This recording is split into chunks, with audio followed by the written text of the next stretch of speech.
இன்றைய நாள் ஒரு சிந்தனை நிகழ்ச்சிக்கு உங்களை வரவேற்கின்றேன். இன்றைய நாள் ஒரு சிந்தனை நிகழ்ச்சியில் நான் சொல்லப்போவது,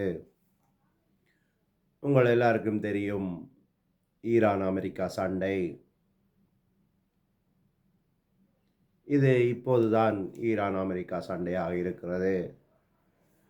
இது துவங்கியது உங்கள் எல்லாருக்கும் தெரியும் 2023 அக்டோபர் 7 இந்த ஹமாஸ் இயக்கம் போய் இஸ்ரேலை தாக்கினார்கள்.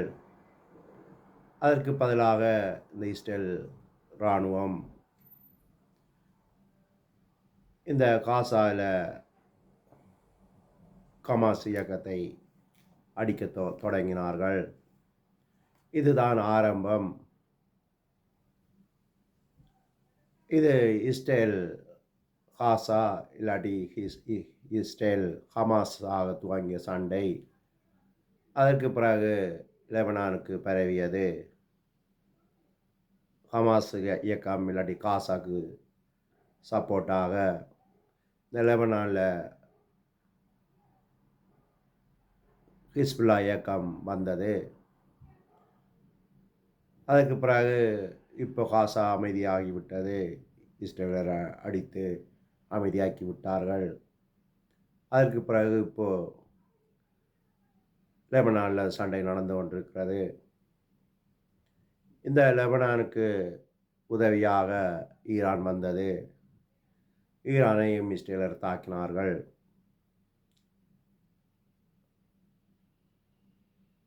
அந்த இஸ்ரேல் ஈரான் சண்டைக்கு உதவியாக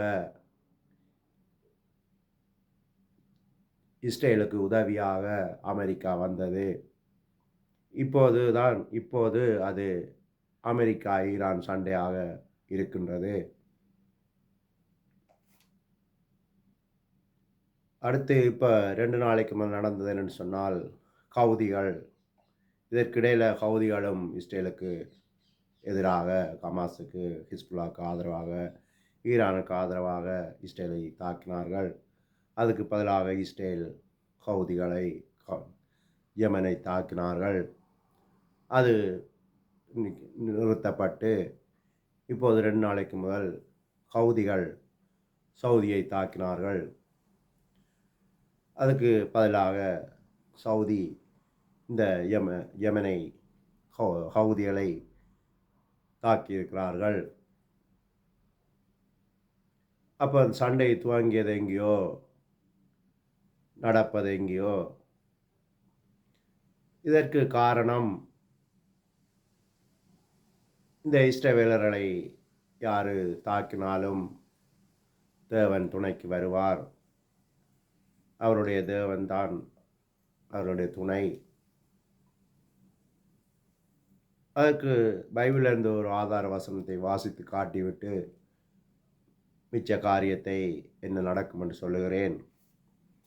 யாத்ராகமம் 14 வாசிச்சிங்கன்னு சொன்னால், கர்த்தர் உங்களுக்காக யுத்தம் பண்ணுவார், நீங்கள் சும்மா இருப்பீர்கள் என்றான்.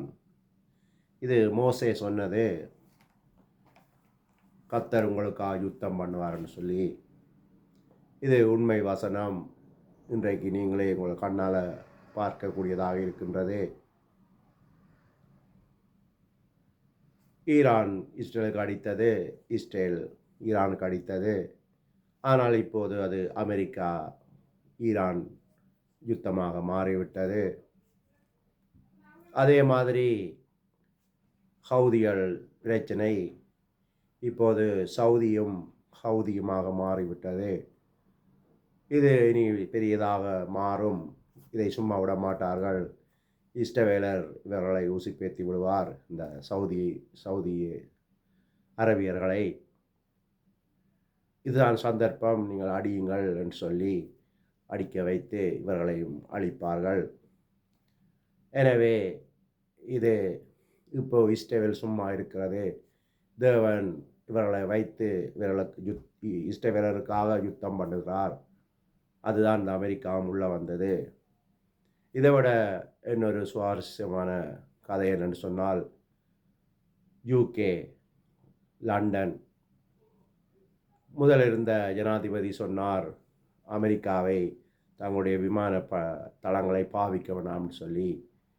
ஆனால் இப்போ புதிதாக இஸ்ரேலுக்கு ஆதரவாக யூகே லண்டன் ஜனாதிபதி வந்திருக்கிறார். அவர் சொல்லியிருக்கிறார், நீங்கள் எங்களுடைய இராணுவ தளங்களை உங்கள் பாவினைக்கு பாவிக்கலாம் என்று சொல்லியிருந்தார். அதற்கு ஈரானியர்கள், ஈரான் இராணுவத்திலிருந்து அந்த பத்திரிகை பேச்சாளர் சொல்லியிருந்தார், யூகே இதுக்குள்ளே வந்தால் நாங்கள் யூகேக்கு அடிப்போம்னு சொல்லி. அதற்கு யூகே ஜனாதிபதி சொல்லியிருந்தார், எங்களிடமும் ஆயுதம் இருக்கிறது, முடிந்தால் அடித்து பாருங்கள் என்று சொல்லி. இப்போ அவர்களும் இதுக்குள்ளே வாரார்கள், வந்து இவர்களை தாக்குவார்கள். இப்போ இஸ்ரேல் இராணுவம் சும்மா இருக்கும். இந்த இஸ்ரேலுக்காக இவர்கள் யுத்தம் பண்ணுவார்கள். இப்போ காசா எப்படி அழிந்ததோ 70% அழிந்திருக்கிறது. ஆனால் இப்போ ஹமாஸ் சண்டைக்கு வருவதில்லை. துவங்கியது இந்த ஹமாஸில் இருந்துதான். இப்போ அவர்கள் நிறுத்திவிட்டார்கள், அடிக்க மாட்டார்கள் இனி. அதே மாதிரி லெபனானுக்கு இப்போ இஸ்ரேல் அடிக்கிறது, அதையும் கொஞ்ச நாளில் குறைந்துவிடும், முடிந்துவிடும். இப்படியாக எல்லாரையும் அடக்கி விடுவார்கள். ஆனால் இந்த சண்டை இன்னும் 4 வருடமும் 2 மாதத்துக்கும் நடக்கும். இந்த ஈரானுடைய சிறை இருப்பை திருப்புவேன் என்று சொல்லி தேவன் சொல்லுகிறார். அந்த சனங்களை மீட்பார். அதாவது ஈரான் இராணுவம் அழியும், அந்த சனங்களை மீட்பார் தேவன். அண்ட் அந்த சனங்கள் விடுதலை இல்லாமல் இருக்கிறார்கள். அதனால் தேவன் இந்த அமெரிக்கா இவர்களை வைத்து அந்த ஈரானை அழிக்கிறார், அந்த மக்களை விடுதலையாக்குவார். இந்த சண்டை மொத்தம் 7 வருடம். நான் ஏற்கனவே பல வீடியோவில் சொல்லியிருக்கிறேன். மொத்தம் 7 வருட சண்டை. 3 வருடம், 2 வருடமும் 10 மாதமும் முடிந்திருக்கிறது. வார அக்டோபர் வந்தால் 3 வருடம், அதிலிருந்து 4 வருடம், மொத்தம் 7 வருடம் இந்த சண்டை. இன்னும் 4 வருடம் நடைபெறும் என்று சொல்லி இன்றைய நாளொரு சிந்தனை நிகழ்ச்சியை முடித்துக் கொள்கிறேன். நன்றி, வணக்கம்.